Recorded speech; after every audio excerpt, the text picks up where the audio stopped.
gente vai lembrar do caso envolvendo o músico Evaldo Costa, de 51 anos, e o catador Luciano Macedo. Eles foram assassinados depois de um tiroteio envolvendo militares do Exército. O carro do músico foi confundido com um de criminosos, e aí até hoje a gente fala sobre esse caso. O Cristiano Pinho está acompanhando. Pinho, diga lá, o que você tem de novidade em relação a isso? Bom, Agatha, dos 12 militares do Exército, só para a gente recapitular, o Ministério Público Militar pede a condenação de 8, que efetivamente fizeram disparos e se envolveram ali diretamente na morte do Evaldo e também do Luciano. A defesa dos 12 militares sustenta e entregou à Justiça, nas alegações finais desse processo criminal, um documento que diz que, na verdade, eles estavam em uma roleta russa, porque as ruas do Rio de Janeiro, principalmente no entorno de favelas, colocam as pessoas a esse nível de estresse. Consequentemente, militares que são treinados para a guerra, que andam com armamento de grosso calibre e que estavam em veículos usados em guerra também, não poderiam ser cobrados da forma que estão sendo cobrados esses militares. É uma legítima defesa do que nem aconteceu. O militar ele já anda nas ruas do Rio de Janeiro, podendo a qualquer momento ser provocado a ponto de fazer um disparo fatal, por exemplo. É basicamente isso que a defesa está sustentando, e que o fato de esses militares estarem ali pela garantia da lei e da ordem levaria a uma possibilidade de acontecer o que aconteceu com o Evaldo. O Evaldo estava indo para um chá de bebê com a família, quando o carro em que ele estava acabou sendo fuzilado. Os militares contaram posteriormente que pouco antes haviam sido avisados sobre um assalto que teria acontecido em um carro com características semelhantes ao que o Evaldo estava dirigindo, em uma rua próxima ao local de onde esse assalto tinha acontecido, mas já um tempo depois. O Evaldo foi abordado, o veículo onde ele estava foi parado pelos militares, que acabaram fuzilando o carro. Inicialmente até a perícia identificou e ficou conhecido como o caso dos 80 tiros, só que depois uma perícia do próprio Ministério Público identificou que foram mais de 250 disparos, sendo a grande maioria de fuzil. Naquele mesmo momento do tiroteio, o Luciano, que é um catador de recicláveis, parou para ajudar o Evaldo, que já estava baleado, o sogro dele também, que chegou a ser atingido e também acabou morrendo, posteriormente internado no hospital, porque também foi alvejado por esses militares. O que a defesa do Evaldo e a assistência de acusação estão sustentando, e do Luciano também, é que várias testemunhas disseram que não tinha confronto nenhum ali no entorno, então não justificaria uma ação tão hostil por parte dos militares contra os ocupantes do veículo. Esse caso, Pinho, é assombroso, né? E essas alegações, realmente, elas são estarrecedoras. É claro que o advogado está fazendo o trabalho dele, está tentando defender esses 12 militares do Exército acusados de matar esse músico Evaldo Costa e o catador Luciano Macedo, mas essas alegações, que é isso, né? O sujeito não pode estar andando por aquela região, então se ele está andando por aquela região, o sujeito que matá-lo, ele tem de ser absolvido? Que lógica é essa? Lógica perversa, né? Naquela época e atualmente são verdadeiras roletas russas, e no entorno das favelas, com maior razão, são essas alegações. A vítima sabia que na Rua do Borracheiro, Muro da Conlurbe, é área sob a jurisdição do tráfico de drogas.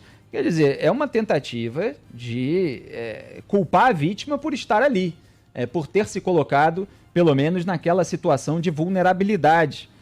Só que isso legitimar esse amontoado de tiros, porque a polícia indicou inicialmente que foram mais de 80 tiros que atingiram um carro. Depois a perícia mais minuciosa identificou que foram 257 disparos dos militares para um sujeito que estava passando pelo local. 62 desses disparos atingiram o veículo. É claro que dentro do julgamento, aí o Poder Judiciário vai ter de fazer a devida separação de quem é mais culpado, quem é menos culpado, cada um vai cumprir a sua pena de acordo com a proporcionalidade do delito, porque o primeiro pode ter atirado de uma maneira dolosa, pode ter uma pena maior, os outros, achando que estavam lidando ali com uma reação de traficante, podem ter ido depois e sofrerem uma pena melhor. Agora, todos são responsáveis. não dá para tirar, se o caso é esse, quer dizer, porque a própria alegação da defesa já está baseado numa certa base probatória que permite a gente enxergar que o músico estava simplesmente passando pelo local, que o catador tentou ajudar o músico e morreu baleado, o que torna o caso ainda mais grave. Então, assim, há limites para a incompetência. Passou dali, o sujeito cometeu uma irresponsabilidade tão grande que é um crime e precisa ser responsabilizado e precisa ser punido. As pessoas não podem perder a vida simplesmente assim. Uma das razões pelas quais eu sempre temi muito e manifestava sempre a minha preocupação com a proposta de excludente de ilicitude que o Jair Bolsonaro fez durante a campanha. Vocês sabem que o excludente de ilicitude ele já está previsto lá no artigo 23 do Código Penal, que exclui a culpabilidade de condutas ilegais em determinadas circunstâncias. Então, o que diz lá esse artigo? Não há crime quando a gente pratica o fato em estado de necessidade, em legítima defesa, em estrito cumprimento de dever legal ou no exercício regular de direito. Isso já estava lá. E o parágrafo único diz: o agente, em qualquer das hipóteses deste artigo, responderá pelo excesso doloso ou culposo. Então, tem lá uma previsão de que o excesso vai ter responsabilização.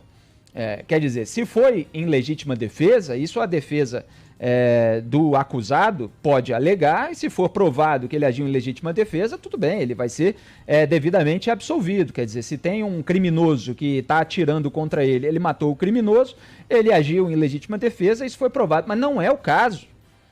Aí, quando o Sérgio Moro, que era contra essa postura mais beligerante do Jair Bolsonaro, tentou fazer ali uma negociação, incluiu aquela proposta de excludente de ilicitude, amenizando, dizendo que o juiz poderá reduzir a pena até a metade ou deixar de aplicá-la, isso era uma hipótese, se o excesso decorrer de excusável medo, surpresa ou violenta emoção. Ele propôs esse item, esse parágrafo sendo acrescido àquela legislação original, mas causou muita polêmica porque excusável medo, surpresa, violenta emoção, qualquer um que acabasse executando alguém de uma área como essa, poderia alegar que isso aconteceu, mas, ao mesmo tempo, dependeria do juiz e o excesso não estava sendo retirado daquela lei. O juiz iria interpretar de acordo com as provas coletadas. Esse item, esse acréscimo, acabou caindo no grupo de trabalho da análise do pacote originalmente anticrime. Então, isso não foi acrescentado. Mas mesmo que tivesse sido, esse caso não era para ter sido enquadrado nessa hipótese, pelo menos de acordo com esses relatos. Porque parece que é uma pessoa inocente, que estava passando pela região, o militar achou que era alguém de uma facção criminosa, começou a disparar, todos dispararam, mataram um e mataram aquele que veio ajudar. Então, realmente, não dá. Há limites para isso que pode acontecer. Entendo perfeitamente todas as dificuldades, a tensão em que essas pessoas trabalham, mas elas precisam ser treinadas para essa situação e chegar a esse ponto de dezenas, centenas de tiros contra inocentes, não dá para passar em branco, né?